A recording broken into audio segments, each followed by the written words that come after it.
आज मैं आपके सामने आया हूं अपने समाज के बच्चों के भविष्य के लिए और समाज के स्वाभिमान के लिए आप सबसे कुछ मांगने के लिए।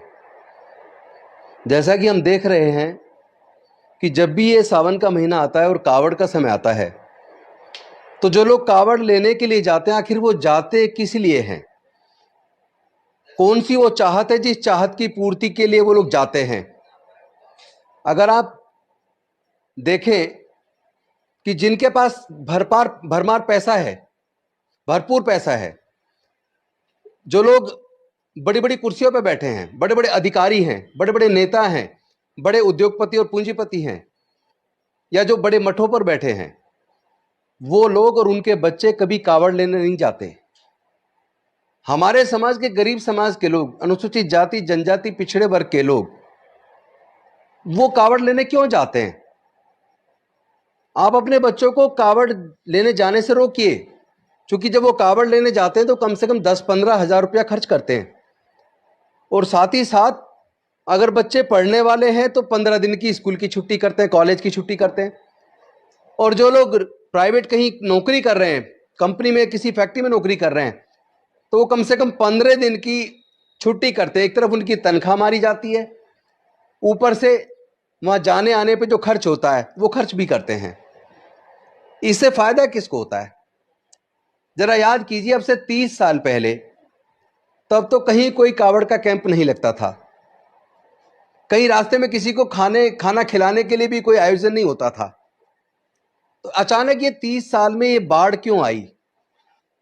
तो एक तो मैं आप सब बहनों से, माताओं से, बेटियों से ये निवेदन करता हूं कि आप अपने भाइयों को, अपने बच्चों को, अपने पतियों को, अपने पिता को किसी भी सूरत में कावड़ लेने जाने से रोकिए, क्योंकि इसमें आपकी बर्बादी होती है। और इसमें जो लोग वो सामान बेचते हैं उनका व्यापार बढ़ता है। जहां आप चढ़ावा चढ़ाते हैं वो भी किसी के घर में जाता है। यानी कि जिस सामाजिक व्यवस्था की वजह से आज हमारे समाज के मुंह पे लोग थूक रहे हैं, थूक चटवा रहे हैं, हमारे समाज के मुंह पे लोग मूत रहे हैं, हमारे समाज की बहन बेटियों की इज्जत लूटकर उनकी हत्याएं कर रहे हैं, हमारे समाज के युवाओं का कत्ल कर रहे हैं, विरोध करने पर हमारे घरों में आग लगा रहे हैं।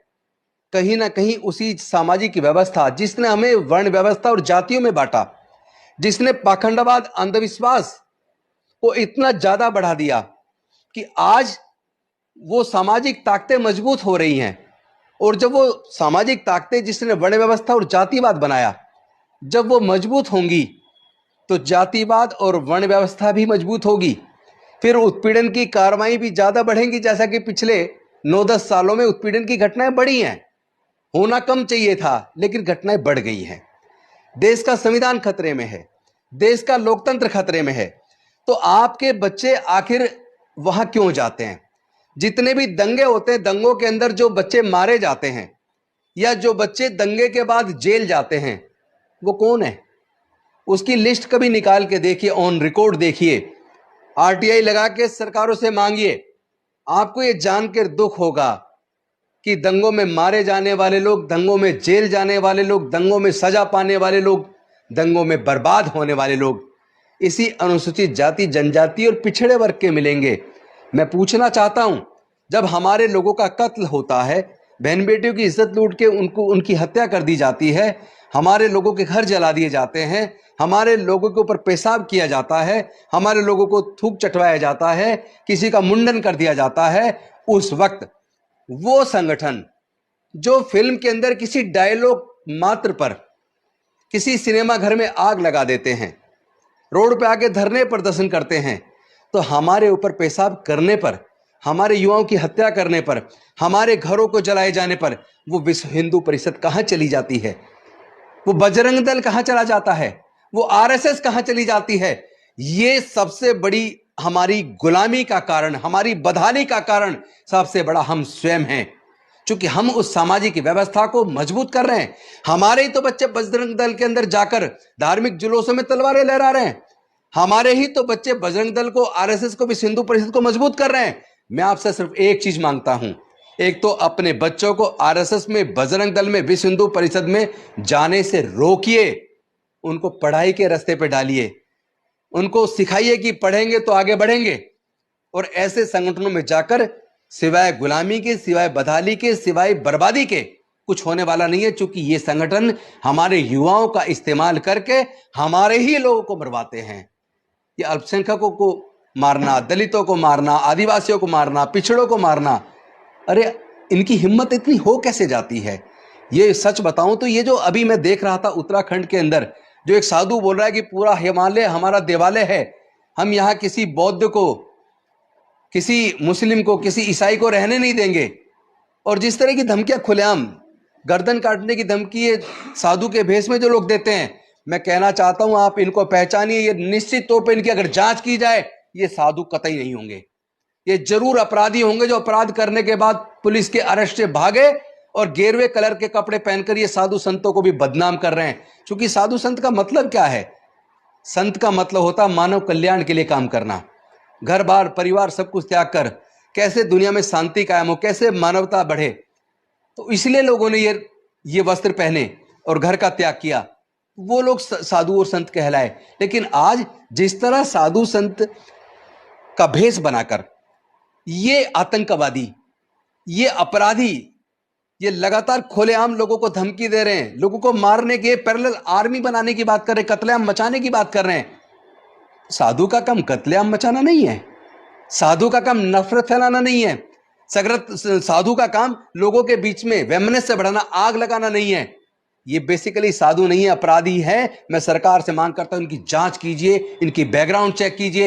ये अपराधी मिलेंगे जरूर, कहीं ना कहीं ये अपराध करके भागे हुए लोग हैं। ऐसे लोगों को जेल में डालिए, क्योंकि ये देश को तोड़ने की साजिश कर रहे हैं, ये देश के अंदर नफरत फैला रहे हैं। हो सकता है किसी पार्टी विशेष को इससे फायदा हो जाए, छोटा मोटा फायदा, लेकिन याद रहे जब देश टूटेगा तो पूरे देश को बर्बादी होगी, पूरे देश का नुकसान होगा, क्योंकि ये देश तोड़ने की कार्रवाई है। जब लोग घर जलते हैं ना, तो वो पड़ोसी के घर को भी अपने आगोश में ले लेते हैं, वो फिर किसी की जाति और धर्म नहीं देखती आग। तो इस आग को जलने से रोकिए। सरकारें अगर ऐसे लोगों को बढ़ावा देंगी तो मैं आपको बता देना चाहता हूं, ऐसी सरकारों को भी हम निस्ते नाबूद करेंगे। हम छोड़ने वाले नहीं हैं, हम सच्चे देशभक्त हैं, हम अपने देश से प्यार करते हैं, अपने देश के संविधान को भी बचाएंगे, देश के लोकतंत्र को भी बचाएंगे, और अपने देश में से इस नफरत के वातावरण को खत्म करके शांति और मानवता का पाठ जो तथागत बुद्ध ने दिया था, उस पाठ को पूरी दुनिया को हम लोग पढ़ाएंगे। और मैं निवेदन करता हूं फिर से, आपसे दो ही चीज मांगी है, ऐसे नफरती संगठनों में जुड़ना बंद करिए और आप कावड़ लेना जाना बंद कीजिए, कथा सुनना बंद कीजिए। क्योंकि ये जो कथावाचक हैं बेसिकली इनके भी आप इनकी वाणी देखिए, इनकी वाणी के अंदर भी आपको नफरत नजर आएगी, इनकी वाणी के अंदर भी आपको मानवता नजर नहीं आती, शांति नजर नहीं आती। इसके अंदर जो नजर आता है ऐसा लगता है जैसे किसी पार्टी विशेष के कार्यकर्ता और प्रवक्ता हों। तो ऐसे प्रवक्ताओं को सुनना बंद कीजिए और ऐसे मीडिया चैनलों को भी देखना बंद कीजिए जो बीजेपी के प्रवक्ता के तौर पर अपने चैनल पर डिबेट कराते हैं तो केवल नफरत बढ़ाने के लिए। बस इतनी दो मांगे मैंने आपसे की हैं। इन्हीं मांगों के साथ मैं उम्मीद करता हूं आप मेरे दिल की पीड़ा को समझेंगे और मेरी इस मांग को स्वीकार करेंगे और अपने बच्चों को ऐसे संगठनों में जाने से और ऐसे दंगों में अपने बच्चों का इस्तेमाल होने देने से और ये कावड़ वगैरह में, कथाओं में अपने बच्चों को जाने से रोकेंगे। मैं ऐसी आपसे उम्मीद करता हूं। बहुत बहुत धन्यवाद। नमो बुद्धाय। जय भीम, जय भारत, जोहार।